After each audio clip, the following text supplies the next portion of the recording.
there was no way I couldn't go back to meet Ayo to get the money he was offering me. Hey guys, you're welcome back to my channel. My name is Esther. I'm a Nigerian YouTuber based in the beautiful city of Antalya, Turkey. If you're new here or you're a returning subscriber or viewer, I'd like to welcome you specially to this video. Welcome. And if you're yet to subscribe to this channel, what are you waiting for? Please subscribe right away. Okay, so today I'm doing a get to know me tag video. I got a few questions from Instagram, and I also put together more questions to answer so that you can know me better. Okay, so let's jump right into it. The first question I have here is, what is your full name? My full name is Esther Adiola Ijelola. I used to be Adejoro before I got married, but right now I'm Esther Adiola Ijelola, also known as Esther Dio. The next question I have here is, what is the meaning of your name? Esther means star. Esther is an Hebrew name found in the Bible. If you're a Christian, you'll be familiar with the Bible character called Esther, who was a queen. Esther means star. And my middle name, Adiola, is a Yoruba name, my native name, and it means crown of wealth. I love that name so much. My mother also bears that name. That's my mother's middle name, and I also have the same middle name. So my next question is, where are you from? I'm a Nigerian, and I'm from the western part of Nigeria. I'm a Yoruba by tribe, and I'm from Ondo State, Okakoko precisely. Okay, do you have any fears? Yeah, I have.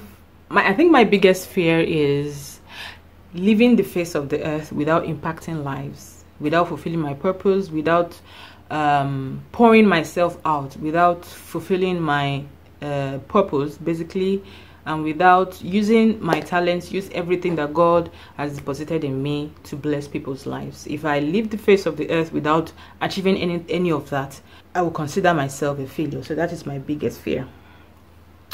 My next question here says, where did you grow up? I grew up in Nigeria, in Lagos. I was born in Lagos. I schooled in Lagos for my primary school education.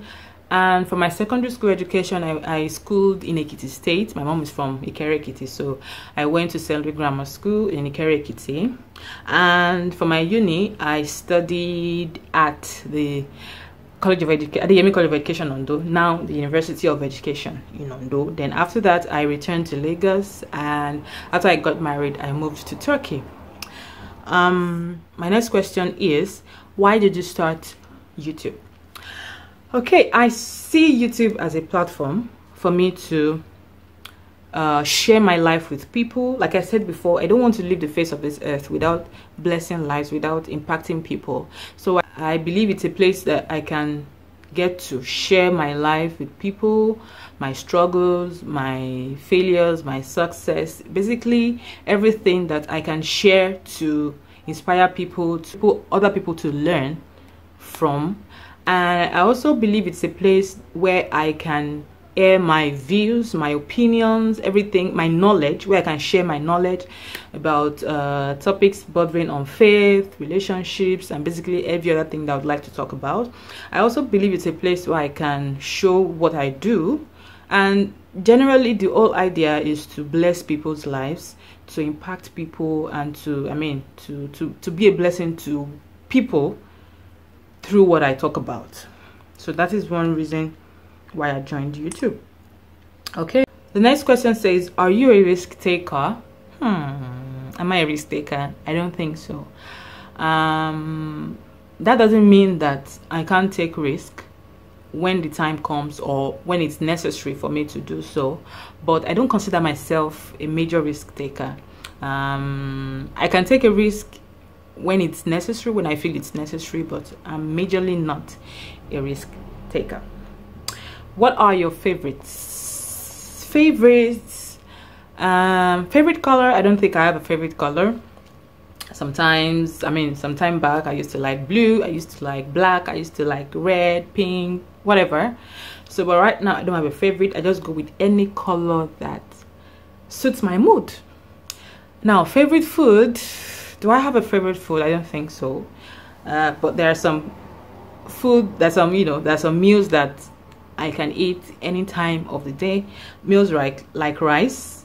I love rice, you know, any form of rice, white rice, jollof rice, fried rice, any kind of rice. And I also like to eat swallow, you know, like eba, like fufu, like pounded yam. If you're from Nigeria, you understand what I mean. I love swallow with very good soup. Okay, my next question says, what's your temperament? My temperament, I'm majorly a melancholy.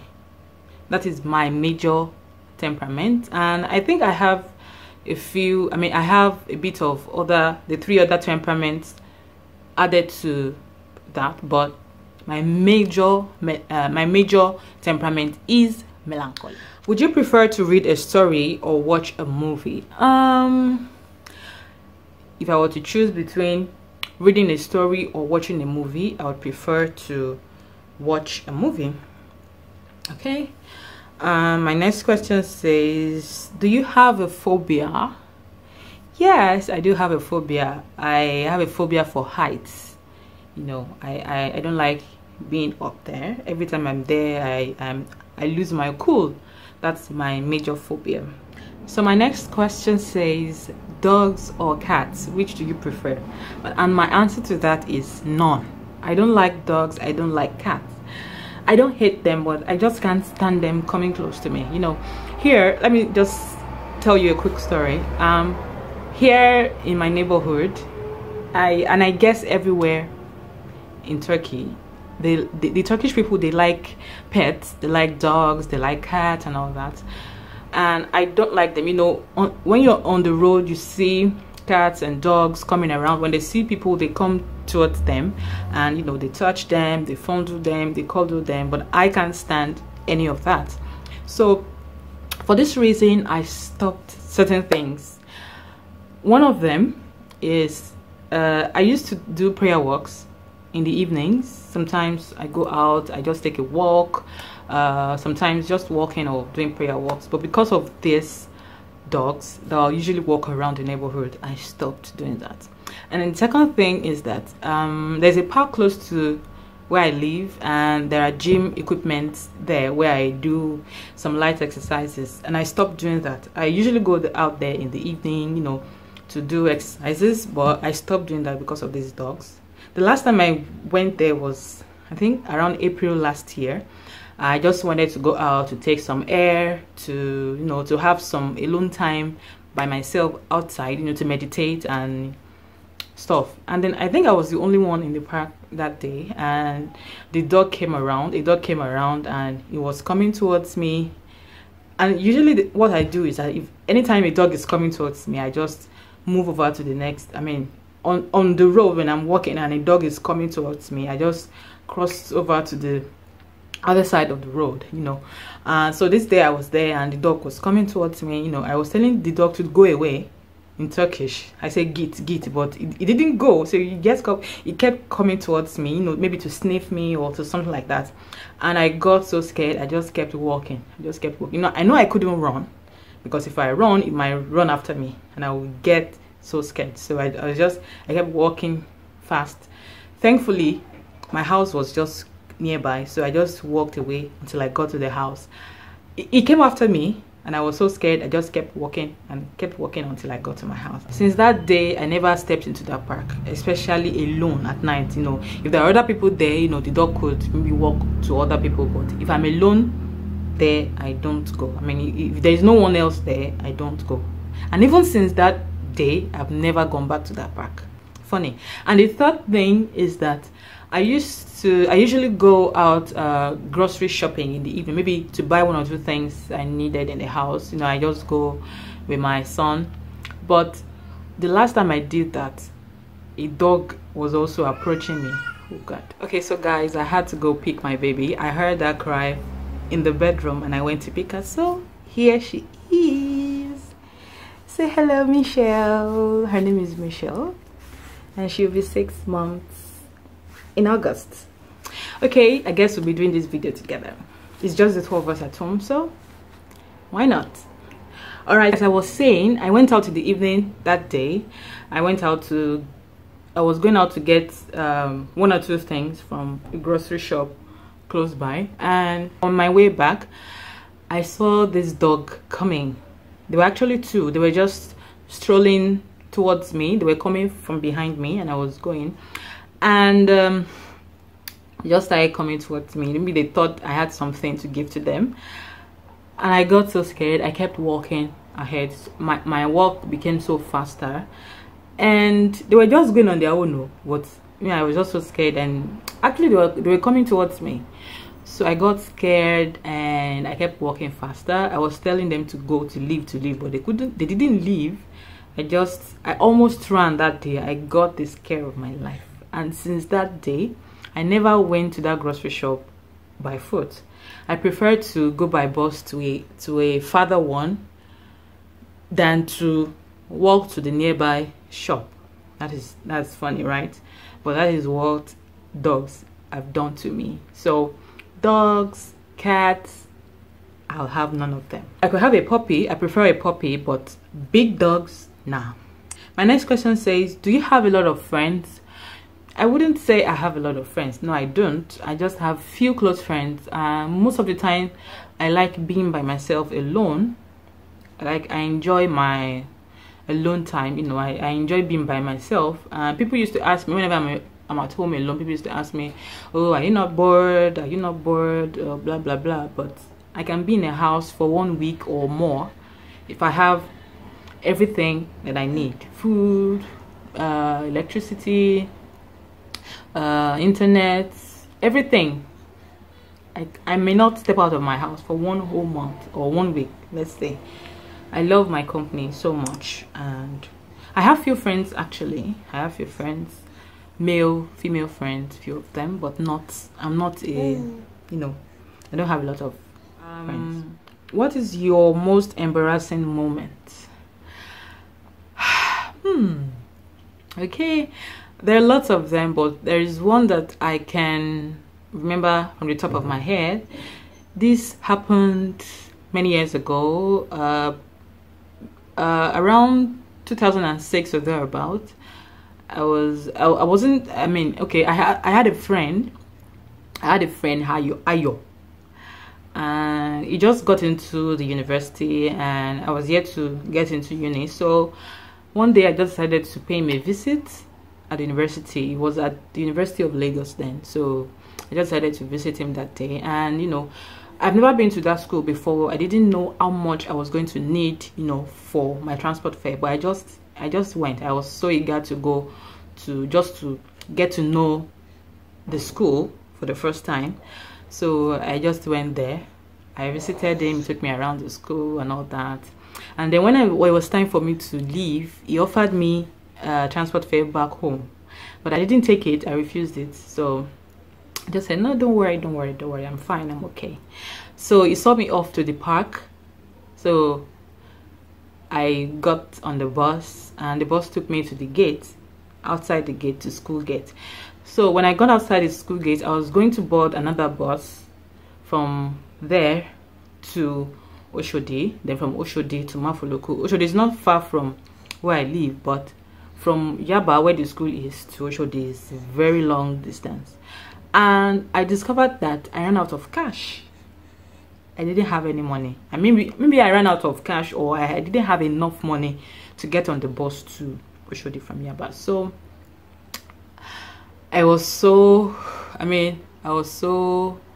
I can't remember how I felt, but I felt so shocked. There was no way. I couldn't go back to meet Ayo to get the money he was offering me. I couldn't do anything like that. I can't remember if I had a phone on me then, or I don't know, but there was no way I could get or reach anyone to get some money and all that. So I had no choice but to ask for money from a stranger. That was where the problem was. I felt so embarrassed. I couldn't even approach. I wouldn't even have been able to approach a man or a guy. I decided that if I was going to ask someone for money, it was going to be a woman. But before I could muster the courage to walk up to someone to ask for money, it took me a very long time. I think I stood there for, if not up to 1 hour. I mean, I couldn't summon the courage to just walk to someone to ask for money. So I stood there for a long time. I was thinking, what else could I do? But nothing. There was nothing I could have done. So I had no choice. So I was looking at people's faces. Ooh, if I ask this person, will this person give me the money? Will this person turn me down and all that? So I just calculated my move. I just went to meet a lady. I just I just explained my situation to that lady, and got so good. She just gave me, I asked for the exact amount I needed to get home, and she gave it to me. I was so happy. I was so joyous. I got on the bus immediately and I got back home. I'm not sure I could have, I'm not sure I told anyone what happened to me that very day, because it was very, very embarrassing. And Ayo, I didn't get to tell him anything about it. So that's that. Next question says, how has life been as a mom? Wow. How has life been as a mom? Since the first time I had my baby, my first son, and up till now, I have this cute little girl. It has been challenging, I must say. No one will tell you that being a mom is easy, but it's been challenging, but I'm grateful to God for the gift of these children. It's been challenging. It's a whole lot of work, but I can't trade it for anything. Next question. Do you miss your days with no kids? Of course, I miss those days without my kids. I mean, when the kids were not here. After I got married, you know, I didn't come to join my husband in Turkey immediately. I stayed back in Nigeria due to, I didn't get my visa immediately. So I stayed back for about 10 months or so. Yeah, I got to Turkey in May. Yeah, that was 2 months to our first anniversary, and it was not so easy. And after I got here, my husband and I, we decided that we were going to wait for a while. Before we got married, the decision was that we were going to wait at least 1 year before we started to have our babies. But because I didn't get my visa on time, I stayed 10 months back in Nigeria before I came here. So we decided that, okay, let's give ourselves some months more. So we enjoyed each other. We went out a lot. We enjoyed each other's company alone without a child. So that first year we got to know each other better, you know. That's a whole, there's a lot of story about that, but it was sweet time for both of us. Then our babies started coming when the time when we thought it was the time. And I would say that I miss those days when my children were not here. Yeah, mainly because, you know, I have to plan my day having them in mind. If I'm going to do a job, if I'm going to go out to do anything, I have to consider them. I have to think about them first. Will I be able to take them along with me anywhere I'm going to? If not, who will take care of them in my absence? You know, how are they going to be taken care of before I get back? So I can't just get up in the morning, dress up and go out, even though I would love to. I can't just get up and go out as I would, or travel anywhere without considering my children first. And even spending money, I have to consider them first before I spend any time. So I would say that I miss those days, but I cannot trade my children for anything in the world. They are blessings from God, and I love them so much. I can't wait for them to grow up, actually, for them to grow up so they can be independent on their own. Yeah. This question, the next one says, what were your childhood dreams? I had a lot of dreams when I was growing up. The first one, my childhood dreams, I dreamt to be, I always wanted to be, Michelle, I always wanted to be a newscaster. You know, when I was a child, my dad used to watch a lot of news. Even up till now, he watches news a lot, and it made us to watch it, you know, on TV, NTA News, and the rest of them. So I watched the news, I watched the newscasters and the broadcasters, and I wanted to be like them. I wanted to be a newscaster. I wanted to work in a TV station. So that was my, like I said, I always wanted to be a newscaster, a broadcaster, or a talk show host, or just generally working in a TV station, working on TV, I mean. So that was my first childhood dream. And another thing I also wanted to do was to act. You know, I used to stand in front of a mirror. I'll just form lines in my head and I'll just start acting. And yeah, sometimes I wrote stories, and I almost got into the uni to study theater arts. You know, I loved acting, I loved performing arts, so I almost did that, but life happened and I couldn't do that, and I ended up studying English at the uni. So that's basically it. My last question here says, how old are you? How old am I? I'm in my mid-30s, and I was born on the 19th of January. Okay, so that will be it for this video. I may likely do a part 2 in the nearest future, but for this video it's a wrap. So thank you very much for watching up till now, and if you're yet to subscribe, kindly subscribe right now and hit the bell button so you can get notified every time I upload a video. So until I come your way again in my next video, see you and bye. Michelle, say bye bye. Bye. Michelle, say bye. Michelle.